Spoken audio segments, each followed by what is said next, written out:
এই শুরু করলেন, এই যে শুরু হয়ে গেল। ও আজানা করেছো খালি না, এই শুরু করেছে ভ্যান ভ্যান। মোর কাছে তো একটা চিঠি এসছে আগত, বুঝছেন? মুইয়া মাহফিল থাকতে একটা চিঠি এসছে, পড়ি শোনাও। শুনলে তোমরা রাগও করতে পারেন, বেজারও হবার পারেন। কইম ভাই, কইম, মোর কাছে চিঠি এসছে, হুজুর আজকে আপনি মাহফিলে দোয়া করবেন।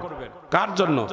ওবায়দুল কাদের ইন্ডিয়ার এক হসপিটালে অসুস্থ হয়ে পড়ে আছে, তার জন্য একটু দোয়া করবেন। ওবায়দুল কাকু মারহাবা কর, যাকে বাংলায় এক সময় বলছিলেন কাউয়া কাদের, কা কা করে বেড়াইতো। কথা কন ঠিক কেন? খেলা হবে, খেলা হবে, এই ডায়লগটা দিত না। এ বেটা নাই বর্তমানে, এই চাচা থাকলে দেখা যেত খেলাটা কেমন হতো। জোরে বলুন ঠিক কেন? আচ্ছা বলেন, তিনি আবারও বলছে হুজুর তিনি যদি মারা যায় বাংলাদেশের মাটিতে কি তার কবর হবে? আচ্ছা মুই কি এদেশের সরকার? মুই কেমন করে কইম দেশত মাটি হবে না নাই হবে? একটু মারহাবা কর। আচ্ছা ওই বাংলাদেশে ইন্ডিয়ায় মারা গেলে ওর দেশত মাটি, এই বাংলাদেশে মাটি হবে নাই হবে, এটা এদেশের গভর্নমেন্ট ডিসিশন নিবে, এদেশের সরকার ডিসিশন নিবে, এদেশের প্রশাসন ডিসিশন নিবে, এদেশের রাজনীতিবিদরা ডিসিশন নিবে। চিৎকার দিয়ে জোরে বলো ঠিক কেন? ওবায়দুল কাদেরের জন্য দোয়া চাইছে, দোয়া করবেন কিনা? কেন করব না? একটা ইসলামের দুশমনও যদি দোয়া চায় তার জন্য করতে হবে। কথা কন ঠিক কেন? সে তো মুসলমান, দোয়া চাইছে, দোয়া করা লাগবে। দোয়া কেন করবেন না? এটা আমি একমত না। তাই বলে কি দোয়া করা যাবে না? বলেন তো, একটা মানুষ অসুস্থ দোয়া চাইছে, তার জন্য দোয়া করা যাবে না? একটু জোরে আল্লাহু আকবার বলেন। কিন্তু যার অপরাধ যেমন তার সাজাও তেমন। একটু জোরে কোন ঠিক কেন?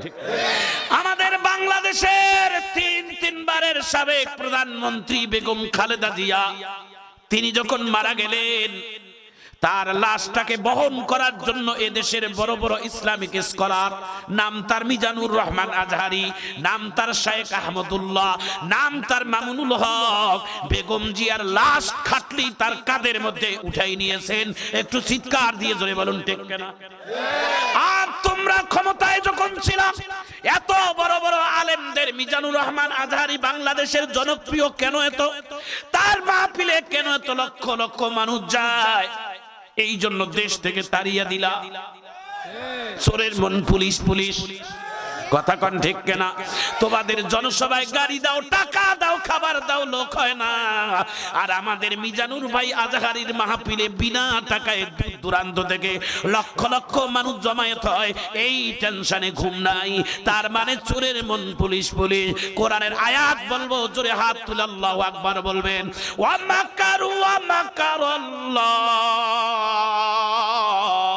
ওয়াল্লাহু খায়রুল মাকিরিন।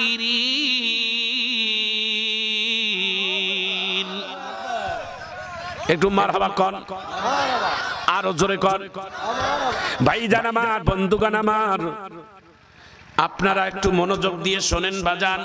ঘটনাটা 1 মিনিটেই বলে দেই। বেগম জিয়া মারা গেছে, তার জন্য সারা বাংলাদেশের আলেমেরা চোখের পানি ফেলে দোয়া করছে, দল যেই যাই করুক। কথা বলেন ঠিক কিনা?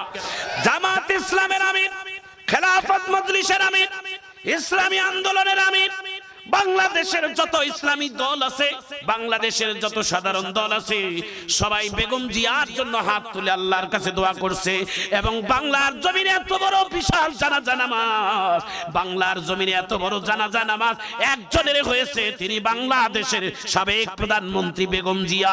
একটু চিৎকার দিয়ে জোরে বলুন ঠিক কিনা? আর তোমরা এমন করেছো কাজ যে তোমরা মারা গেলেও তোমাদের লাশটা বাংলাদেশে আসবে না, আসবে না, এটাও তোমাদের দ্বিমত। তার মানে তোমরা কি ধরনের অন্যায় করেছো এই দেশের মানুষের প্রতি, তোমরাই বিবেচনা করে নাও। জোরে বলো ঠিক কিনা?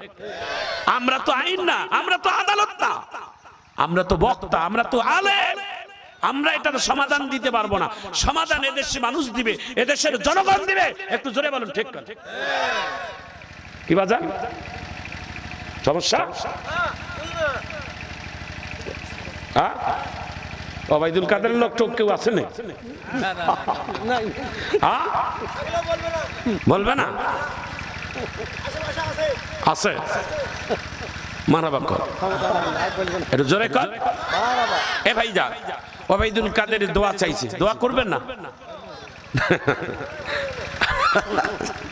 যাই হোক, একজন মুসলমান ভাই হিসেবে কোন মানুষ যদি দোয়া চায়, তার দোয়া করা আমাদের ইমানি দায়িত্ব। একটু জোরে কর আমি। আল্লাহর নবীর যারা দুশমন ছিল, একটু কথাটা শুনে নেই। আল্লাহর নবীকে যারা এক সময়, আল্লাহর নবীকে মক্কা থেকে যারা বিতাড়িত করছে, ওই কাফেরগুলো যখন আল্লাহর নবী যখন মদিনায় আবার এসে বিজয় করলো, ওই কাফেরেরা প্রথম ভয়ে পালাচ্ছিল। আল্লাহর নবী তাদের সামনে যায় বলছেন, তোমরা কোথায় যাও? বলে আব্দুল্লাহর ছেলে মুহাম্মদের ভয়ে যাই, উনি আমাদেরকে মেরে ফেলবে। আল্লাহর নবী বলছেন, আমি কাউকে মারবো না, আমি সাধারণ ক্ষমা করে দিলাম। একটু চিৎকার দিয়ে জোরে করেন আল্লাহু আকবার। আরো জোরে বলেন আল্লাহু আকবার। বিশ্বনবী মক্কা এসে হিজরত করে মক্কা যখন বিজয় করলেন, প্রথম কাজটি করেছেন, এক নাম্বার কাজ সাধারণ ক্ষমা। দ্বিতীয় কাজ, বাইতুল্লাহর ভিতরে যত মূর্তি ছিল সবগুলো ভেঙে নিজের হাতে পরিষ্কার করে আল্লাহর নবী জমজমের পানি দিয়ে ধৌত করে দিয়ে, এটা হলো দ্বিতীয় কাজ। তিন নাম্বার, আল্লাহর নবী বাইতুল্লাহর মধ্যে আযান একজন সাহাবীকে দিয়ে নিজে ইমামতি করে 2 রাকাত নামাজ পড়িয়েছেন। একটু চিৎকার দিয়ে জোরে করুন আল্লাহু আকবার। আল্লাহর নবী যখন ক্ষমতায় আসছেন, প্রথম কি করছেন? সাধারণ ক্ষমা। মানুষকে ক্ষমা করলে আল্লাহ তোমাকে ক্ষমা করবে। একটু জোরে কর সুবহানাল্লাহ। মানুষকে তুমি ক্ষমা করতে শেখো, মানুষকে ক্ষমা করতে জানলে আল্লাহ তোমার জীবনের গুনাহটা ক্ষমা করবে। আপনারা সবাই বলেন, আল্লাহর নবীর 63 বছর জিন্দেগিতে আমার নবীর জীবনে কি কম অত্যাচার হয়েছে? একটু জোরে বলেন। আমার নবীর জীবনের যে অত্যাচার, এই ঘটনাগুলো যদি আমরা শুনি, তাহলে চোখের পানি এমনি পড়বে। তার একটা ছোট্ট নমুনা বলি, একটু জোরে কর আল্লাহু আকবার। আল্লাহর নবী একবার গোসলের দায়িত্ব নিয়েছেন আয়েশা। আয়েশা সিদ্দিকা গোসল করাচ্ছিলেন আমার নবীকে। দেখছেন, এই কথাটা কিন্তু স্বামী স্ত্রীর মধ্যেও আসবে। বিশ্ব নবী যখন গোসল করতেন, আয়েশা সিদ্দিকা পিছন দিক থেকে যে আল্লাহর নবীর শরীর ঘষে দিতেন, আল্লাহর নবীর শরীর মুছে দিয়ে তেল মালিশ করে দিতেন। একটু সুবহানাল্লাহ। তো আল্লাহর নবীর সহধর্মিনী আয়েশা যখন বিশ্ব নবীর পিঠে তেল দেয়, তখন বিশ্ব নবীর পিঠ দেখে আয়েশা একটা প্রশ্ন করছিল, ইয়া রাসূলুল্লাহ, ছোট্টবেলায় কি আপনার শরীরে কোনো কুষ্ঠরোগ হয়েছে নি, বসন্ত হয়েছে নি? নবী কয়, কেন? কয়, আপনার পিঠে যে ছোট ছোট দাগ, কালো কালো দাগ, গোস্ত নাই, খাল হয়ে গেছে। তখন আল্লাহর নবী ফুপাই ফুপাই কাঁদছিল। একটু সুবহানাল্লাহ। আল্লাহর নবী তখন কাঁদছিল, ফুপাই, আওয়াজ নাই, কিন্তু কান্নাটা আস্তে আস্তে। আয়েশা সিদ্দিকা রাদিয়াল্লাহু তাআলা আনহা ডাক দিয়ে বলে, ইয়া রাসূলুল্লাহ, কি বললাম, কোন কথায় আপনি কষ্ট পাইলেন? আমার কথা শোনার পর আপনি কেন কাঁদেন গো নবী? বিশ্ব নবী ডাক দিয়ে বলেন, আয়েশা, তুমি আমার জায়গা মতো আঘাত দিয়েছো, যার কারণে কান্দি। বলে, কেন, কোন জায়গায় আঘাত? বলে, আয়েশা, তুমি আমার পিঠের দিকে তাকাইয়া যে কথাটা বলছো, এটা কোনো বসন্তের দাগ নয়, এটা কোনো কুষ্ঠ রোগের দাগ নয় রে আয়েশা। এটা আমার নবীর পিঠের মধ্যে যে দাগ দেখতেছো, এটা তায়েফের জমিনে দিনের দাওয়াত দেওয়ার জন্য, আমি কালেমার দাওয়াত পৌঁছানোর জন্য আমি গিয়েছিলাম। মক্কার কাফেররা যুবকদেরকে লেলিয়ে দিয়েছিল, তাদের হাতে পাথর দিয়া দিয়া এত পাথরগুলো মারছিল, পাথরগুলো আমি নবীর শরীরের মধ্যে চামড়া ছিদ্র হয়ে গোস্তের ভিতরে ঢুকে গেছে। আমি নবী বাঁচার কথা ছিলাম না, আমি নবী মারা যাওয়ার উপক্রম ছিলাম। তায়েফের ময়দানে 3 বার আমার নবী বেহুশ হয়ে অজ্ঞান হয়ে পড়ে গেছে। জিবরাইল আমার নবীরে সালাম দিয়ে বলছে, ইয়া রাসূলুল্লাহ, আপনি একা নন, আপনার পাশে আমরা ফেরেশতারা আছি। আপনি অনুমতি দিলে গোটা তায়েফের পাহাড়টাকে আমি এইভাবে উল্টা করে দিয়ে আমি তাদেরকে চাপিয়ে ধ্বংস করে দেব গো নবী। আপনি শুধু অনুমতি দেন, আপনার অনুমতির জন্য আমরা ফেরেশতা অপেক্ষা করতেছি। আল্লাহর নবী তাড়াতাড়ি চোখের পানি মুছে নিয়ে, রক্তগুলো মুছে নিয়ে কি বলতেন জানেন? জিবরাইল, আমি বিশ্ব নবী এই বিচার তোমাদের কাছে দেব না, আল্লাহকে দেব না।